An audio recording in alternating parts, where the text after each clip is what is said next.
Júnior, não é só no pão. Eu falo com todos os meus pacientes, dentro da nutrição, a gente precisa resgatar os valores antepassados, resgatar os valores ancestrais, né? E nada mais é do que o pão de fermentação natural. A gente precisa voltar a fazer a própria comida, a gente precisa sentar à mesa e fazer a comida, porque a rotina de vida moderna faz a gente correr demais. E aí a gente busca descanso e busca prazer naquilo que está tirando a nossa saúde. Por quê? A gente fica com mais tempo de tela, fica procurando dopamina. Exatamente. E a gente fica sentado no sofá também, ao invés de sentar e cozinhar. Então, a gente perde um tempão fazendo essas coisas que vão tirar a nossa saúde e fala que não tem tempo. Então, a gente pode, sim, preparar uma comida, descer na padaria sem bicicleta, sem carro, a pé, para fazer uma atividade física, comprar o pãozinho, do que pedir pelo aplicativo. É isso aí. E é muito melhor do que você colocar a culpa no pão, né? Lógico. Mas as pessoas não querem fazer isso, querem botar a culpa no pão. Mas tudo bem. Nós estamos aqui hoje no Jodima Cast com a Carla pra gente acabar com esse mito, desmistificar esse vilão aí que é o pão. E o legal, falando de pão, aí eu vou puxar um gancho, Carlinha, que é o tal do glúten, né? O malvado glúten aí, que está diretamente relacionado com o pão, né? Que é trigo, e aí tem o glúten. E aí muitas pessoas colocam a culpa, relacionam a culpa do pão, colocando ele como vilão por conta do glúten, Carla. Procede isso. Vamos explicar para as pessoas entenderem. Então, Júnior, qual é o grande problema daí? Que existe muita pseudociência na internet. E hoje a gente acaba seguindo aquilo que a blogueirinha postou, aquilo que o influencer postou. Aí a pessoa fala assim, eu cortei o glúten da minha vida e emagreci não sei quantos quilos.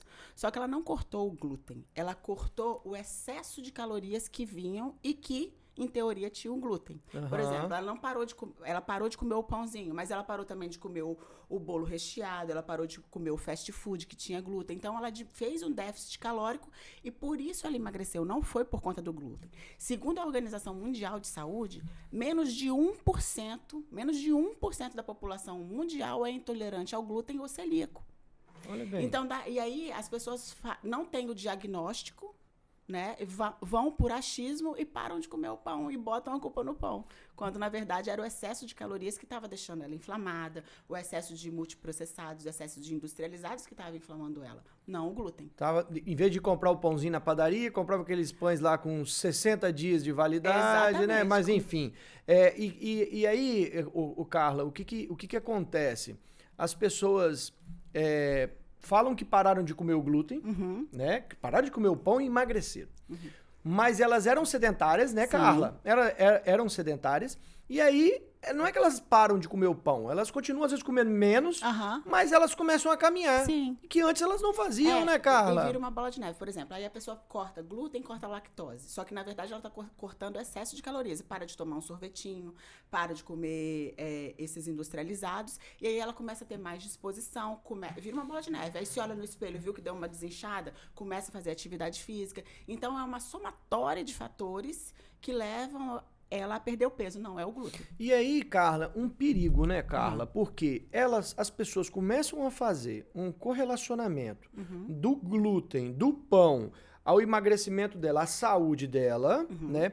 Sem um diagnóstico, sem uma orientação de uma nutricionista, sem orientação de um médico, entendeu? E elas colocam aquilo na cabeça e saem cortando e simplesmente sem saber realmente o real fato dali que está acontecendo com elas, né? A origem do problema, elas colocam a culpa e elas podem, com isso, né, Carla, acabar tendo outros problemas. Porque às vezes você cortar o pão, cortar o glúten ali 100%, sem ter uma orientação médica de um nutricionista, de um médico, pode ocasionar outros problemas, né, Carla? Muitas vezes é mais prejudicial do que do que saudável. Porque a pessoa começa a ter déficit de micronutrientes quando ela faz dieta sem um acompanhamento de nutricionista. Ela começa a ter... aí, no primeiro momento, ela pode até ficar feliz que ela está perdendo peso. Vamos colocar assim, porque uma outra coisa que a gente faz errado também é ficar baseado muito no que a balança está falando, né? Então, aí ela começa a poupar a massa gorda e queimar a musculatura, que também vai ser prejudicial para a saúde dela. Então, toda e qualquer intervenção tem que ser feita com acompanhamento, sabe? E principalmente por conta de, como eu falei antes, dessa pseudociência que tem na internet, sabe? Às vezes até profissionais... perigo, né, Carla? às vezes você vê médico falando, entendeu? Médico falando de artigo que não tem embasamento. Perigo. E aí ele defende Isso aquilo e a perigo. pessoa acredita, porque eu falo que é o tal do jaleco branco, né? Ele colocou o jaleco branco, já ganha autoridade. Então, por isso que a gente tem que saber instruir o paciente, educar o paciente, né? E aí, por isso que eu defendo que a gente não precisa E tem pessoas até que nem são médicas, né, Carlinhos? Coloca esse jaleco branco Pior e aí ainda. nas redes, né, como influencer, as pessoas não pesquisam, elas não pesquisam, né, acabam acompanhando essa pessoa e elas acabam entrando num caminho que pode trazer um prejuízo para a saúde delas muito grande, né, Carla? Sim. E aí elas cortam o glúten, cortam o pão, aí começa a emagrecer. Elas acham que a culpa é do pão e do glúten e não é. E daqui a pouco elas estão tendo um outro problema maior ainda, né, Carla? E, Júnior, isso daí eu posso falar até, assim, de experiência própria.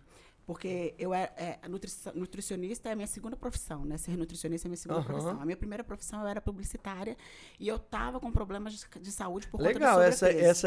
Essa história aí é legal. Porque cai exatamente nessa questão de, naquela época lá, todo mundo era culpado, né, Carla? Isso. E aí eu botava a culpa em tudo, né? Só que eu ficava trabalhando até 3 horas da manhã, comia um monte de fast food da vida, né? E eu tava com sobrepeso e tive problema cardíaco. Aí o médico me deu um puxão de orelha e eu fui fazendo tudo, assim, eu vou fazer a dieta, aí eu emagreci e foi tudo dentro da prática. E um monte de gente me pedia dieta. Ah, como que eu faço para emagrecer? Aí eu larguei tudo. Com 38 anos eu voltei para a universidade, fui estudar nutrição. E aí que eu vi que eu, no fundo, estava fazendo um monte de coisa que eu não deveria. Visualmente eu estava bem. Só que se eu fosse fazer um exame de sangue, eu estava com déficit de micronutrientes, meu cabelo estava começando a ficar feio. Eu estava magrinha, mas eu não estava saudável.